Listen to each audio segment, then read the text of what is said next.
जय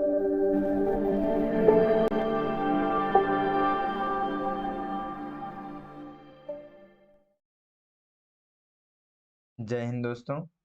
आज हम मध्यकालीन भारत का इतिहास पढ़ेंगे। History of medieval India. इससे पहले आप प्लेलिस्ट में देख सकते हैं, प्राचीन भारत का हम लोगों ने अच्छे से उसको पूरा कंप्लीट कर चुके हैं, पूरा पढ़ चुके हैं उसको। तो आज हम लोग मध्यकालीन भारत का जो बेसिक चीजें हैं, जो बेस है, उसको आज हम लोग इस वीडियो में देखेंगे। ये जो अपना चैनल है और ये जो हमारा जितने भी इसमें अभी तक जो लगातार क्लासेस आ रहे हैं आपकी, ये आईएएस, पीसीएस सहित सभी अन्य एक दिवसीय परीक्षाओं के लिए, जैसे कि NDA, CDS, CAPF, SSC, CPO, UGC net वगैरह, सभी में ये बहुत ज़्यादा उपयोगी है, बहुत बेस्ट है। आप अगर थोड़ा सा धैर्य बना करके रखेंगे तो आपको इसमें जो कंटेंट मिलेगा बहुत अच्छे से आपका तैयारी हो जाएगा, प्लस आप अच्छे से नोट्स बना सकते हैं। साथ ही इस वीडियो के लास्ट में आपको जितने भी प्रश्न इससे बनते हैं, जो इम्पोर्टेंट प्रश्न बनते हैं, वो भी आपको इसमें मिलता है, ठीक है? तो ये जो हम लोग आज का जो ये वीडियो है, इसको हम लोग पढ़ने जा रहे हैं, जो कि पहले सबसे पहले हम लोग को इसमें बेस बनाना है। तो हम लोग आज देखेंगे कि मध्यकालीन भारत का यहाँ से शुरुआत किस तरीके से होता है, ठीक है? यहाँ पे हम लोग देखेंगे कि तुर्किश और अरब के जो लोग हैं वो कैसे भारत में एंटर करते हैं, क्या रीजन होता है, बहुत अच्छे से समझेंगे। 15 से 20 मिनट समय लगेगा, आप धैर्य बना करके रखे रहेंगे तो बहुत अच्छे से आपको यहाँ से एक बेसिक चीजें तैयार हो जाएंगी। उसके बाद आपको मध्यकालीन भारत बहुत अच्छे से समझ में आएगा। चलिए शुरू करते हैं यहाँ पे वीडियो को। देखिए, सबसे पहले हम लोग को देखना है इसमें, थोड़ा-सा प्राचीन भारत की ओर एंटर करेंगे, तो हम लोगों को और अच्छे से क्लियर हो जाएगा। देखिए, प्राचीन भारत में हम लोग देखते हैं कि जो सिंधु घाटी सभ्यता है, उसमें सब चीज़ें तो नॉर्मल ही चलती हैं, बहुत अच्छे से चलता है, कोई दिक्कत नहीं है। उसके बाद से देखेंगे हम लोग ऋग वैदिक काल, ये सब जो उत्तर वैदिक काल, ये सब भी आते हैं, उसमें भी धीरे-धीरे शुरुआत होना चालू होता है। लेकिन एक तरीके से जो देश है और साम्राज्य वगैरह, ये सब का कॉन्सेप्ट क्या होता है, जस्ट हम लोगों का उत्तर वैदिक काल से शुरुआत होने लग जाता है। और भारत को और बेहतर तरीके से धीरे-धीरे आगे बढ़ते हुए इसको समझने वाले और भारत एक हमारा जो देश है उसको संगठित करके रखने के लिए जो कॉन्सेप्ट आया, वो आता है सबसे पहले आचार्य चाणक्य के द्वारा, ठीक है? वही आचार्य चाणक्य को हर कोई जानता है, ठीक है? वो चंद्रगुप्त के साथ मिल करके यहाँ पे सबसे पहले ये कॉन्सेप्ट लाते हैं कि पूरा देश जो है वो एक साथ संगठित रहना चाहिए। तो यहाँ पे ये कॉन्सेप्ट आता है, ये मैं इसलिए बताना चाहता हूँ कि आप लगातार इतिहास में देखेंगे कि एक साम्राज्य जैसे ही कमजोर होता है, दूसरा फिर से कोई और साम्राज्य उसके ऊपर अटैक करता है और फिर वो अपना साम्राज्य बना लेता है।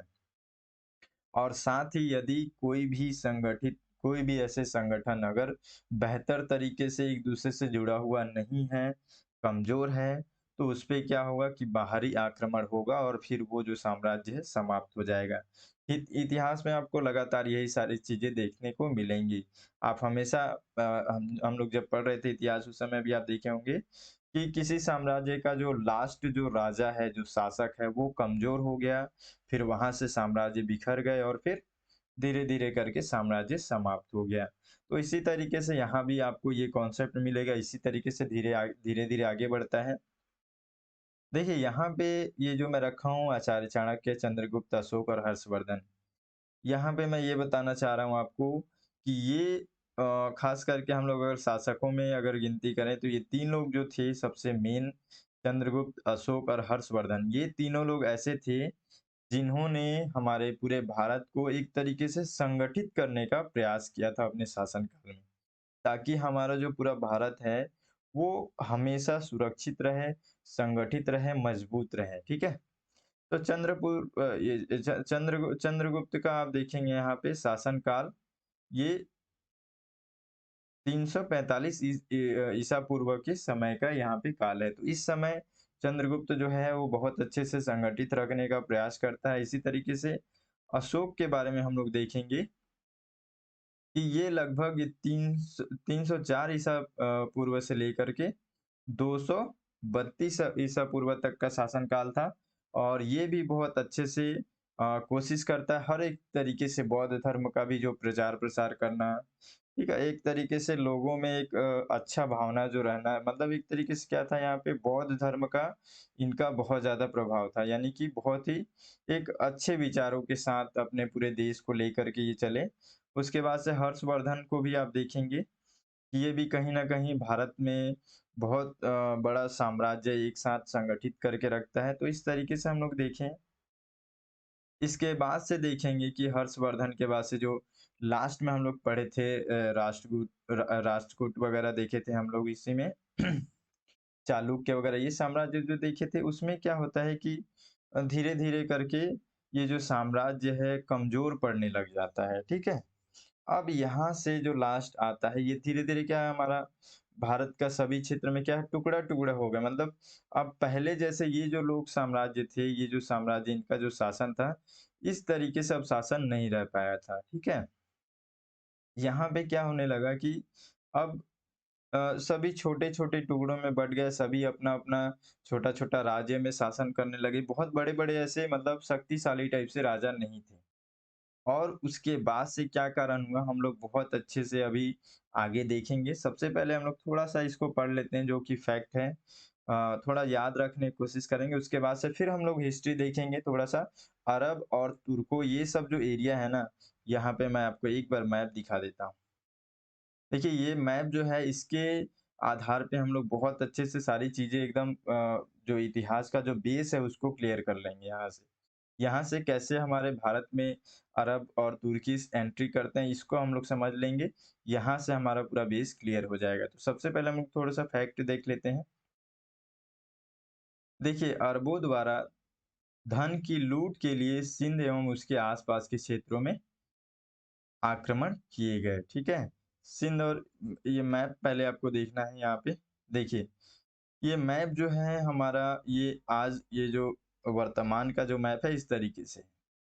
लेकिन प्राचीन मैप अगर आप देखेंगे तो ये पूरा जो एरिया है आप देख रहे हैं ये पूरा मार्क जो लग रहा है ये पूरा ठीक है ये पूरा अपना एरिया था ये श्रीलंका नहीं था ठीक है यहाँ से ऐसे करके ठीक ये जो पूरा क्षेत्र था ना ये पूरा क्षेत्र उस समय भारत था और ये जो क्षेत्र था ये जो दाहिर सेन जो लिखा हुआ है ये उस समय सिंध प्रांत था ठीक है सिंध क्षेत्र था और यहाँ का शासक था दाहिर सेन तो हम लोग इसके बारे में यहाँ पे देखेंगे अभी, पहले इसको देख लेते हैं। तो इस समय आस-पास क्षेत्र में ये अरबों के द्वारा धन लूटने के लिए यहाँ पे कई बार इस तरीके से आक्रमण किए गए। लेकिन हम लोगों को क्या याद रखना है, सबसे फर्स्ट पॉइंट आपको याद रखना है अभी तक का पहला पॉइंट ये याद रखना है कि सर्वप्रथम मुस्लिम आक्रमण यहाँ पे 711 ईस्वी में हुआ था। ठीक है, यहाँ से प्रश्न आता है जब प्रश्न का इस वीडियो में तो नहीं रहेगा, अगला जो वीडियो आएगा उसमें पूरा मैराथन रहेगा मतलब एक ही वीडियो में हम लोग पूरा मध्यकालीन भारत को कंप्लीट कर लेंगे। तो उसमें हम लोग देखेंगे प्रश्न को। देखिए यहाँ पे सबसे पहला पॉइंट याद रखना है कि भारत में सर्वप्रथम मुस्लिम आक्रमण 711 ईस्वी में ये उबैदुल्लाह के नेतृत्व में हुआ, ठीक है?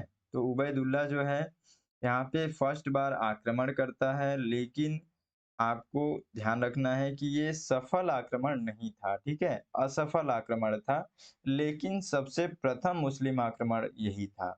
इसमें सन पूछता है 711 ईस्वी अच्छे से याद रखेंगे, देखते हैं आगे। इसके बाद से 711 ईस्वी में ही फिर से एक बार आक्रमण हुआ और वो कौन करता है? बुदैल, ठीक है? बुदैल के नेतृत्व में यहाँ पे दूसरा आक्रमण होता है भारत पे, ठीक है? तो ये भी असफल ही रहता है। आपको याद रखना है प्रथम आक्रमण किसके द्वारा? उबैदुल्लाह के नेतृत्व में हुआ था और दूसरा बुदैल के नेतृत्व में, ठीक है? देखिए, अब हम लोग आगे यहाँ पे देखेंगे कि 712 ईस्वी में यानी कि जस्ट उसके 1 साल बाद मुहम्मद बिन कासिम, ठीक है? इसके नेतृत्व में पहला सफल मुस्लिम आक्रमण हुआ भारत पर। तो ये जो पॉइंट है बहुत मोस्ट इम्पोर्टेंट है। यहाँ से हमारा एक तरीके से शुरुआत होता है मेडिवल हिस्ट्री का। तो ये जो यहाँ यहाँ से प्रश्न भी कई बार बनता है, कई बार इससे यहाँ पे सन पूछ लेता है या फिर नाम पूछ लेता है। तो मोहम्मद बिन कासिम याद रखेंगे, इसके द्वारा पहला यहाँ पे सफल मुस्लिम आक्रमण हुआ, ठीक है? उस समय सिंध पर दाहिर का शासन था। सिंध विजय के बावजूद अरब आक्रमणकारी भारत में उस प्रकार का साम्राज्य नहीं बना पाए जैसा कि उस समय उन्होंने एशिया, अफ्रीका और यूरोप के विभिन्न भागों में बनाया था। भारत में मुस्लिम शासन की स्थापना का श्रेय अरबों की अपेक्षा तुर्कों को यहाँ पे दिया जाता है। ऐसा इसलिए है क्योंकि देखिए यहाँ पे रीजन आपको समझ में आएगा कि जो अरब के लोग थे, वो लोगों का बहुत ज़्यादा ऐसा कॉन्सेप्ट नहीं था, नॉर्मल था कि लूट-पाट करना है, अपना धार्मिक चीज़ों को फैलाना है, इतना ही था। साम्राज्य पे इस तरीके से शासन वगैरह करना, ऐसा कुछ उतना ख़ास नहीं था।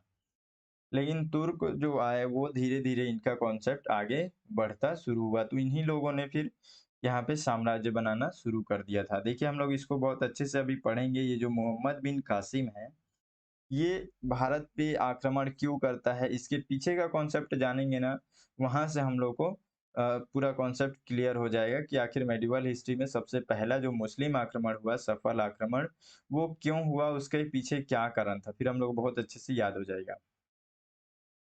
ठीक है, देखिए यहाँ पे कुछ और फैक्ट है जिसको याद रखना ज़रूरी है। बिलादुरी के द्वारा रचित पुस्तक फुतुल अल बलदान, ये जो पुस्तक है, और ये जो अली अहमद के द्वारा चचनामा जो है, चचनामा बहुत बार आप सुने होंगे, ये इम्पोर्टेंट है।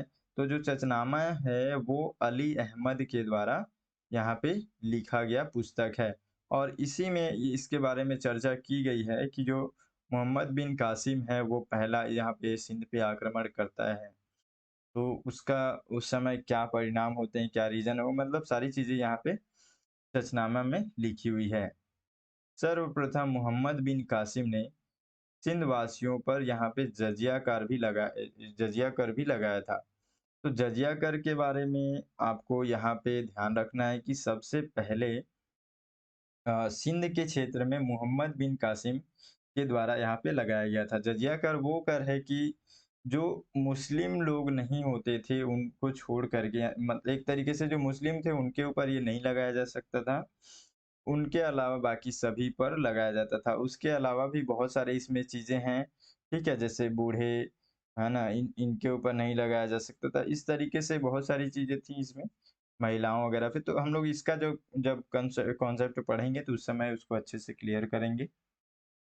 अभी यहाँ पे हम लोग को फैक्ट के रूप में ये जानना ज़रूरी है कि जो सर्वप्रथम सबसे पहले जो थे यहाँ पे मोहम्मद बिन कासिम, इसके द्वारा सिंध वासियों पर जजिया कर लगाया गया सबसे पहले, ठीक है?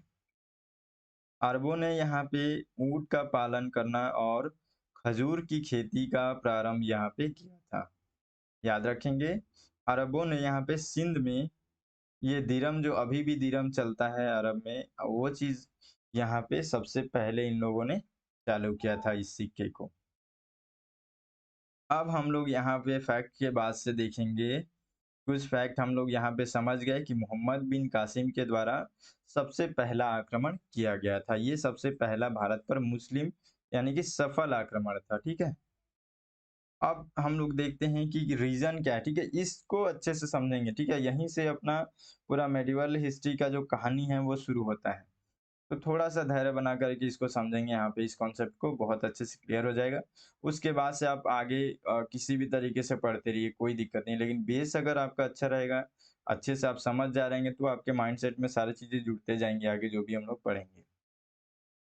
तो देखिए यहाँ पे मैं पहले ही यहाँ पे आपको बताया था कि ये जो है हमारा पूरा भारत का क्षेत्र था उस समय। ये पूरा प्राचीन भारत का क्षेत्र था, और ये जो है यहाँ पे आप देख रहे हैं ये पूरा अरब क्षेत्र है। ठीक है? तो यहाँ पे सबसे पहले जो अरब के निवासी हैं, इन्हीं के द्वारा सबसे पहला सफल मुस्लिम आक्रमण हुआ था। तो सबसे पहले हम लोग यहाँ से इस कॉन्सेप्ट को समझेंगे। देखिए यहाँ पे ये 5 लोग हैं जिनको आपको थोड़ा-सा ध्यान रखना है।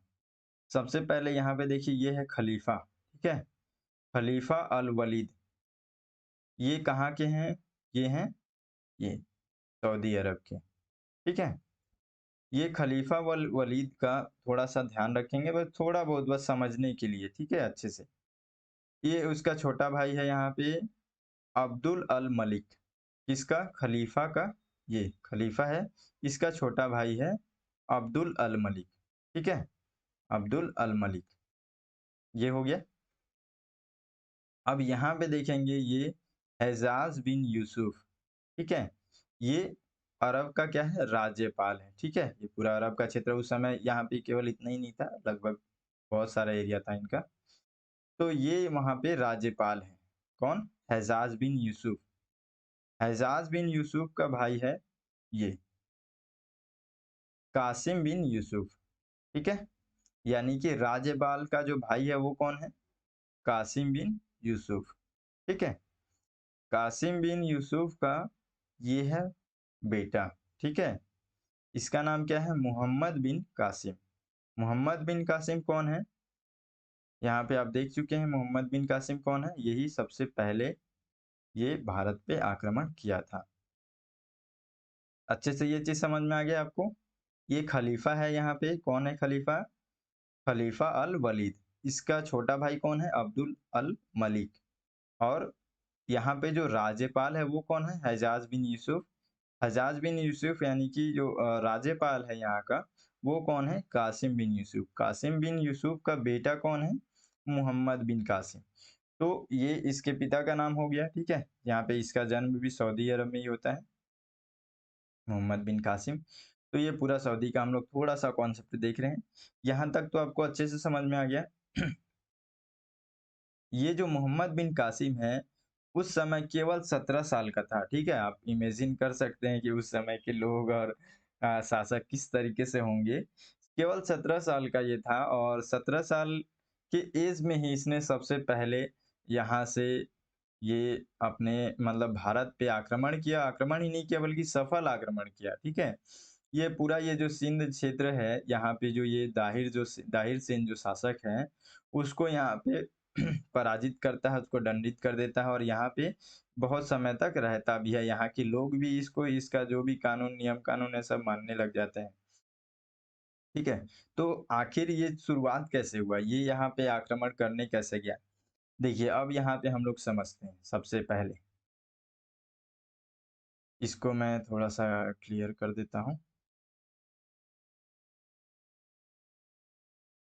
देखिए, सबसे पहले क्या हुआ यहाँ पे कि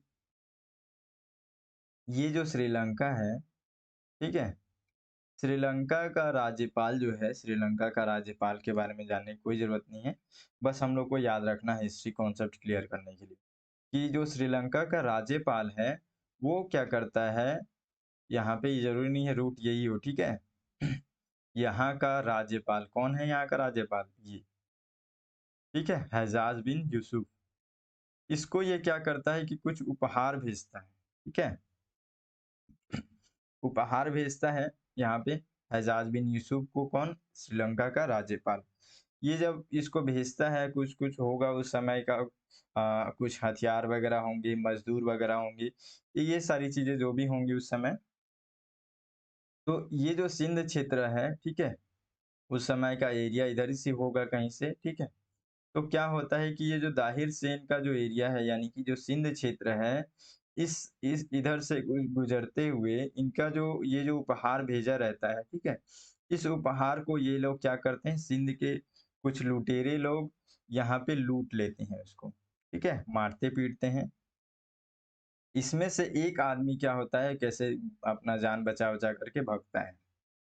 उसके बाद से यहाँ पे क्या हुआ, दाहिर सेन का जो क्षेत्र है यानी कि ये अपने भारत का सिंध क्षेत्र में जहाँ पे लूट-पाट हुआ है, यहाँ पे यहाँ से एक आदमी भागा, भागने के बाद से वो जाकर के बताता है कि ऐसा-ऐसा मामला हो गया, यहाँ पे लूट-पाट कर लिए हैं। तो ये सब चीज़ें पता चलती हैं, ये श्रीलंका के राज्यपाल को भी पता चलता है और यहाँ पे अरब का राज्यपाल को भी पता चलता है यानी कि हज्जाज यूसुफ को। ये क्या करता है कि ये अपने तरफ से खत लिखता है दाहिर सेन को, ये दाहिर सेन को खत लिखता है कि हमारा जो भी लूट-पाट हुआ है उस सामान को आप वापस कर दो।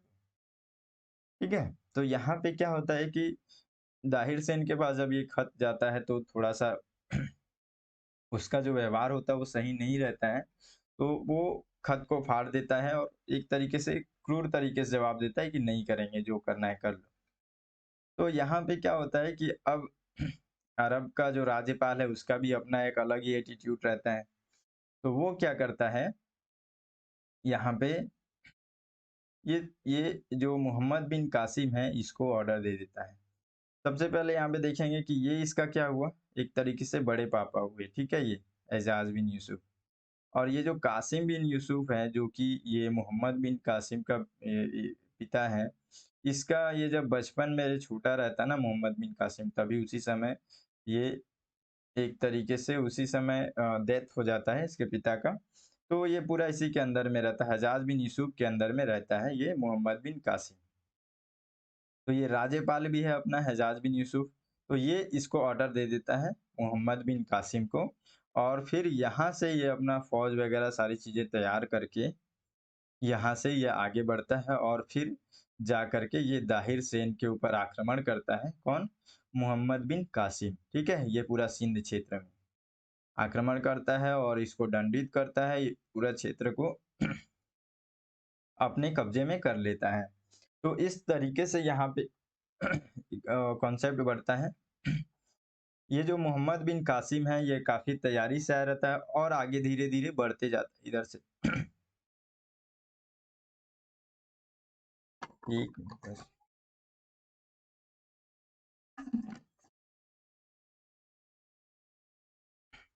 तो इस क्षेत्र पे ये बहुत अच्छे से तैयारी करके और आगे बढ़ने लगता है और भारत के क्षेत्र में धीरे धीरे और आगे बढ़ना शुरू करता ही है। तभी उसको यहाँ से वापस बुला लिया जाता है। अगर यहाँ से इसको वापस नहीं बुलाते तो हो सकता है कि अभी और भी कुछ नेचर रहता अपने इंडिया का, कुछ अलग तरीके से रहता यहाँ पे। तो क्या होता है यहाँ की, ये जो अरब का राज्यपाल है मोहम्मद बिन कासिम जब यहाँ पे आक्रमण करता है, आक्रमण करने के बाद से इस क्षेत्र में पूरा कब्जा कर लेता है, धीरे धीरे आगे बढ़ते रहता है। लेकिन उसी समय यहाँ पे ये जो खलीफा है, ठीक है, अरब का, और साथ ही साथ ये हजाज बिन यूसुफ जो राज्यपाल है, इन दोनों की हत्या हो जाती है या फिर मृत्यु होती है, वो तो इतिहास में जो भी हुआ होगा। लेकिन ऐसा स्थिति आ जाता है इसके पास, तो इसीलिए इसको तुरंत यहाँ से वापस बुला लिया जाता है।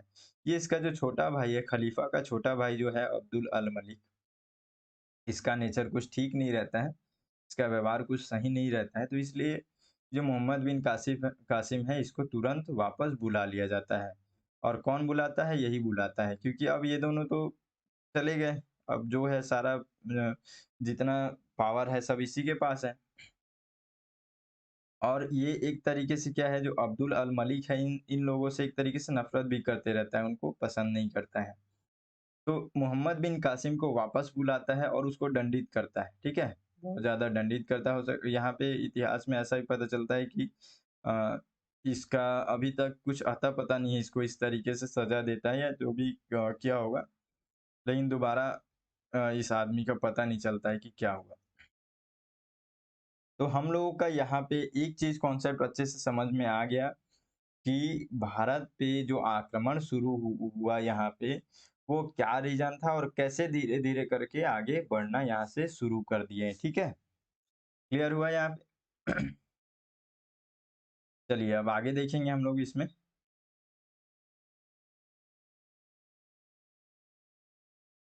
ये चीज़ें हम लोग समझ गए, इतिहास का जो बेसिक बेसिक चीज़ था वो चीज़ हम लोग समझ गए हैं, वहाँ से एंटर हो गया है। अब हम लोग का जो अगला वीडियो आएगा, देखिए सब लोग चैनल को सब्सक्राइब कर लेंगे, मेहनत अगर अच्छा लग रहा है तो लाइक करके ज़रूर बताएँगे। सब्सक्राइब करेंगे क्योंकि इसमें क्या होता है कि जो अभी इसके बाद जो मैराथन वीडियो आएगा वो पूरा कंप्लीट रहेगा मेडिवल हिस्ट्री में, ठीक है? तो जैसे ही जब भी वो आएगा तुरंत आपको नोटिफिकेशन मिल जाएगा, प्लस थोड़ा-सा मोटिवेशन भी मिलता है। तो चलिए यहाँ पे अब शुरुआत करते हैं हम लोग मध्यकालीन जो भारतीय इतिहास जो है उसके स्रोत क्या-क्या हैं? कैसे जानकारी मिलता है इसका थोड़ा-सा हम लोग इसमें बेस के रूप में इसको भी हम लोग समझ लेते हैं। देखिए, मध्यकालीन भारतीय इतिहास जानने के लिए ऐतिहासिक स्रोतों की यहाँ पे कमी नहीं, रियल में कमी नहीं है, क्योंकि मेडिवल है ये तो। हमारा जो प्राचीन भारत था उस समय थोड़ा प्रॉब्लम था। यहाँ में जो यहाँ के जो एक तरीके से मध्यकालीन भारतीय जो लोग थे, वो लोग यहाँ पे बहुत ही ज़्यादा समझदार थे, बहुत ही मतलब एक तरीके से इनके जो इनके दरबार में लेखक वगैरह हर चीज़ यहाँ पे मौजूद थे, ठीक है? और अभी जो जिस तरीके से मुस्लिम लोगों में जो एजुकेशन का कमी देखेंगे, पहले ऐसा नहीं था, ठीक है? पहले बहुत ही एजुकेटेड लोग थे।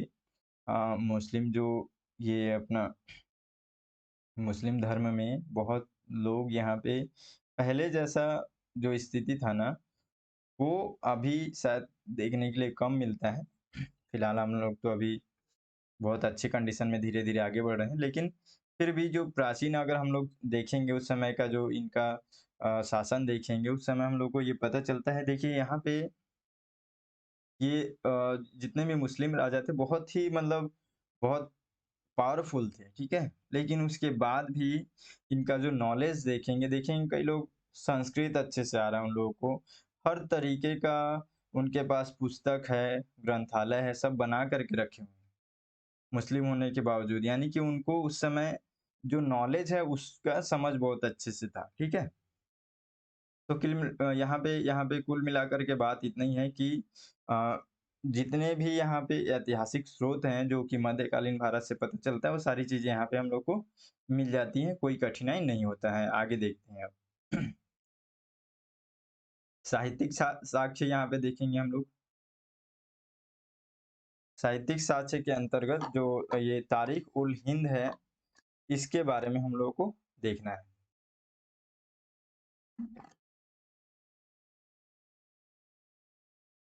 तारीख-उल-हिंद है ये उस समय का ये सब रचनाएँ हैं, ठीक है? साहित्यिक साक्ष्य बोला जा रहा है।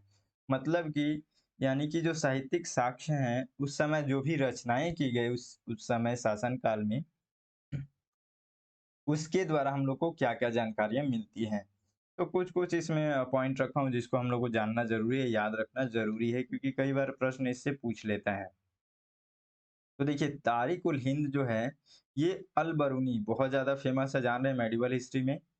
तो जो अल-बरूनी है, इसी के द्वारा इसका जो ये मतलब लिखा गया है इसको। यानी कि ये जो तारिक-उल-हिंद है उसको अच्छे से याद रखेंगे क्यों? क्योंकि ये अल-बरूनी से जुड़ा हुआ है। मुहम्मद बिन ये सॉरी मुहम्मद गज़नवी के आक्रमण के समय ये भारत आया था और ये अरबी और फ़ारसी भाषा का भी ज्ञाता था। समझ रहे हैं उस समय के लोग। तो अरबी भी जानता था और फ़ारसी भी जानता था। तो इसमें से पॉइंट क्या याद रखेंगे? अल-बरूनी के द्वारा जो लिखा गया कौन-सी पुस्तक है? तारिकुल हिंद, ठीक है? और ये किस समय की बात है ये? 11वीं शताब्दी के आसपास की, ठीक है? उस समय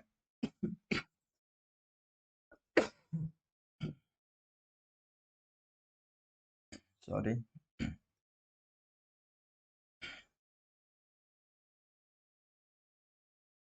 तो ये 11वीं शताब्दी के प्रारंभ की बात है यहाँ पे। ये हिंदुओं के साहित्य, विज्ञान और धर्म यहाँ पे सारी चीज़ें एक तरीके से उस समय की जो व्यवस्था था ना, वो पूरा उसका पूरा सजीव वर्णन करता था। यानी कि उस समय के लोग जैसा देख रहे हैं, वैसा वर्णन कर रहे हैं। ठीक है? तो ये किसमें मिलेगा? अल-बरूनी के तारिकुल हिंद में और इसी को किताबुल हिंद के नाम से भी जाना जाता है। तो इस किताब को याद रखेंगे आप। देखिए चचनामा काफ़ी फ़ेमस है ये। कौन किसके द्वारा लिखे? अली अहमद के द्वारा। बस 2 मिनट और रुक जाएँगे। थोड़ा-सा धैर्य रखेंगे बस लास्ट है ये वीडियो फिर समाप्त हो जाएगा, ठीक है? उसके बाद हम लोग मैराथन लाएँगे। उसमें हम लोग पूरा कंप्लीट करेंगे मेडिवल हिस्ट्री को। ये चचनामा है, चचनामा जो है अली अहमद के द्वारा यहाँ पे लिखा गया है ये अरबी भाषा में। चचनामा हम लोग पहले भी देखे थे। क्या है यहाँ पे जो अरबों के द्वारा सिंध विजय जो है, ठीक है? मोहम्मद बिन कासिम का जो सिंध विजय है, उसी के बारे में यहाँ पे वर्णन किया गया है। याद रखेंगे चचनामा को। किताबुल रहला, इब्न बतूता काफ़ी फ़ेमस है, इसके बारे में ध्यान रखेंगे, अफ्रीकी यात्री था ये और इसके द्वारा किताबुल रहला का यहाँ पे लिखा गया ये किताब है और ये मोहम्मद बिन तुगलक के दरबार में न्यायिक पद पर भी कार्य करता है। ठीक है, तो इसके द्वारा लिखा गया पुस्तक याद रखना है आपको। अरबी भाषा में लिखित इस पुस्तक में मोहम्मद बिन तुगलक के शासनकाल की राजनीतिक सामाजिक स्थितियों का वर्णन भी यहाँ पे किया गया है इसमें। उसके बाद से हम लोग देखेंगे यहाँ पे तुजुके बाबरी या फिर बाबरनामा। यहाँ पे बाबर की आत्मकथा जो है इसमें बताया गया है और बाबर के द्वारा इस कृति की रचना यहाँ पे तुर्की भाषा में भी की गई थी। तो नॉर्मली याद रखना इसको। उसके बाद से ये हुमायूं नामा जो है, ये सारी चीज़ जो चीज़ें हैं ना, इनसे अब ये सब एक तरीके से किताब लिखे गए हैं उस समय के काल के, तो यहाँ से उस समय का जो शासन काल है, जो व्यवस्था है, वो सारी चीज़ें पता चलेंगी ना, तो वही चीज़ें हम लोग यहाँ पे साहित्यिक साक्ष्य के अंतर्गत देख रहे हैं। हुमायूं नामा, इस अ, इस पुस्तक की रचना हुमायूं की खुद बहन यहाँ पे गुलबदन बेगम फारसी भाषा में ये की थी इसने, ठीक है? इसमें क्या है कि ये बाबर और हुमायूं के जो शासनकाल है, उसका पूरा विवरण मिलता है इसमें। ध्यान ध्यान रखेंगे। ये इसके बाद से लास्ट हम लोग देख रहे हैं ये अकबरनामा। ये अबुल फजल के द्वारा लिखा गया है, ठीक है? अबुल फजल के द्वारा लिखा गया है, तो आप इसको भी बहुत अच्छे से याद रखेंगे। इसमें क्या है, इसमें ये सबसे इम्पोर्टेंट है, फारसी भाषा में लिखा गया है और मुगल कालीन जितने भी महत्वपूर्ण एक तरीके से व्यवस्थाएं हैं, वो सारी चीज़ें इसमें लिखी गई हैं, ठीक है? गले में थोड़ा-सा प्रॉब्लम हो रहा है, इसलिए थोड़ा-सा डिस्टर्बेंस हो रहा होगा, उसके लिए सॉरी। देखिए, ये वीडियो समाप्त हो गया, ये हम लोग देख लिए, इसमें बेसिक चीज़ें हम लोग को जो समझना था, उसको हम लोग अच्छे से समझ लिए हैं। सबसे मेन इस वीडियो का उद्देश्य यही था कि अरब यहाँ पे किस तरीके से एंटर करते हैं, क्योंकि सबसे पहले इन्हीं लोगों का यहाँ से शुरुआत होता है, फिर धीरे-धीरे इनका प्रभाव आगे की ओर बढ़ते रहता है, ठीक है? तो इसमें हम लोग ये कॉन्सेप्ट को अच्छे से समझ लिए। अब जो है इसके बाद से हम लोग मेडिवल हिस्ट्री को पूरा कोशिश करेंगे कि एक बार में कंप्लीट कर लें, ठीक है? तो चलिए फिर मिलेंगे फिर अगले वीडियो में। अगर ये वीडियो अच्छा लगा, हेल्पफुल लग रहा है आपको, ये जो वीडियो जो बना इस कॉन्सेप्ट को अच्छे से समझ में आ गया, तो ज़रूर लाइक कीजिएगा, सब्सक्राइब कीजिएगा, ताकि आने वाला जो वीडियो है वो तुरंत आपको पता चले और आप अच्छे से स्टडी कर सकें, ठीक है? मिलते हैं फिर अगले वीडियो में, तब तक के लिए जय हिंद।